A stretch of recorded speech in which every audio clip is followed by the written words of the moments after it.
India is one fascinating country that, although maybe a very poor country, it is one that is progressively growing and has much going for it. And with a huge population, its imports and exports sit at 14th and 18th in the world, and it has an economic complexity ranking 37th. And with all that and much more, why could India not join the European Union?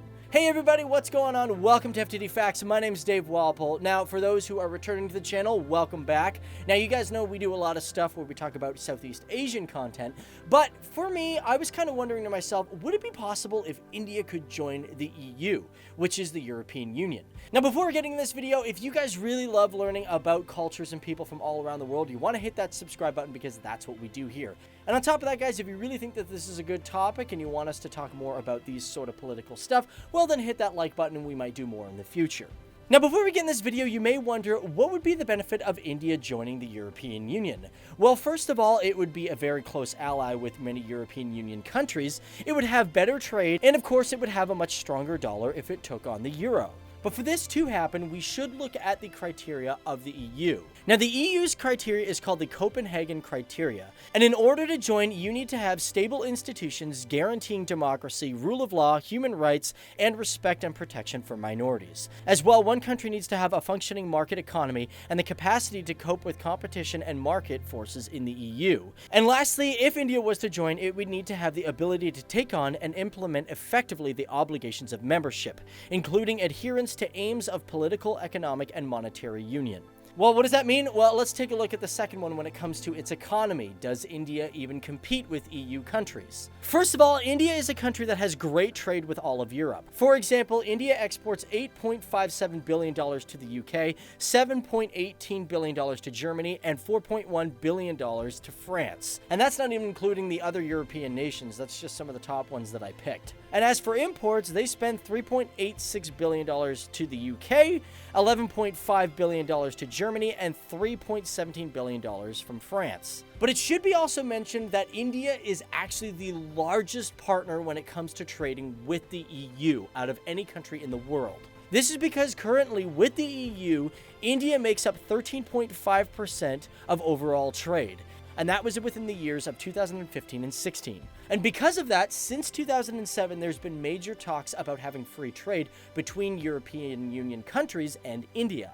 Now, we know its economy is very strong with the EU, but let's take a look at that rule when it comes to democracy and, of course, its protection of minorities. Well, India is actually classified as a democratic republic, and it has also been called the world's largest democratic country, and has been this way since its constitution came into effect on January 26, 1950. Now, as for guaranteeing human rights and the right to protect minorities, India has gone through processes to protect many of its cultures, natives, and history.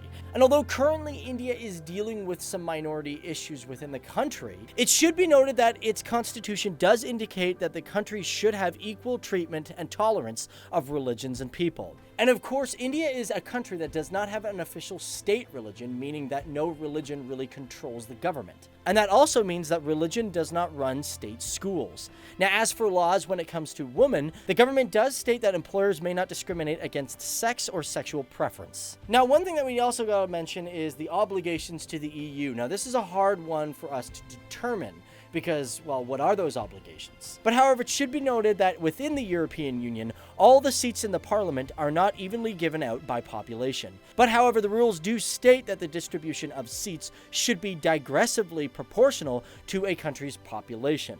And because of the population of India, they would actually have more seats in the EU than any other country.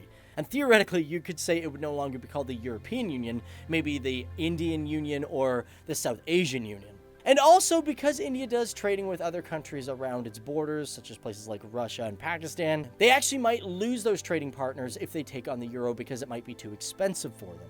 And although India may have a lot of things going for it, one downside is that India will never actually join the EU simply because it's not a European country. I know that sounds bogus, but it's happened in the past. This is because in 1987, Morocco even attempted to join the European Union, but was refused due to the fact that it is not considered a European nation.